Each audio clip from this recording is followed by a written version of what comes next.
జై శ్రీరామ్. అరే అసదుద్దీన్, అసలు నీకు ఇరాన్లో ఎక్కడనో తీవ్రవాది చనిపోతే, లేకుంటే ఒక నియంత చచ్చిపోతే ఖమేనీ అనేటోడు, నీకెందుకురా ఇంత నొప్పి?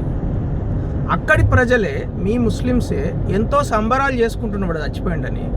నీకెందుకు ఇంత నొప్పి? ప్రపంచంలో ఎక్కడ తీవ్రవాది చచ్చిపోయినా, ఒసామా బిన్ లాడెన్ చచ్చిపోయినా నీకే నొప్పి ఉంటుంది అందరా? మంచిగా రంజాన్ పవిత్ర మాసంలో 5 సార్లు నమాజ్ చదువు, మంచిగా తిను, పూజ చేయి, దండం పెట్టు మీ దేవునికి. ఇరాన్లో ఒక నియంత చచ్చిపోతే నీకెందుకు నొప్పి?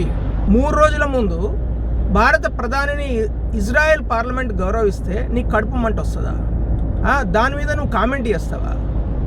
ఆ తర్వాత యుద్ధం జరుగుతుంది, యుద్ధం మొదలుతుందని చెప్తావా? నువ్వేమన్నా అమెరికా ఏజెంటా, ఇజ్రాయెల్ ఏజెంటువా నువ్వు? నీకు ఎట్లా తెలుసు యుద్ధం స్టార్ట్ అవుతుందని?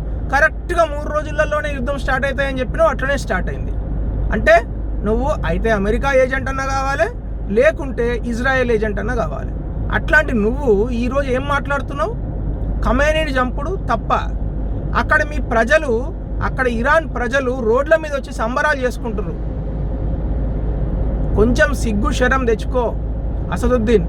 నీ కోసం ఎవరైతే ఓట్లు వేసిర్రో వాళ్ళ కోసం పనిచేయి. देखो असद भाई, आपको एक सुझाव देता हूँ.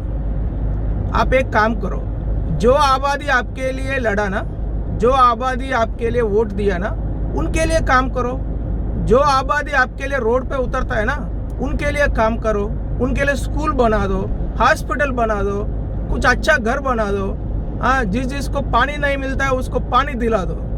जो आबादी आपके लिए वोट देते हैं ना, उनके लिए काम करने की कोशिश करो. ऐसा नालायक काम मत करो. जय श्री राम.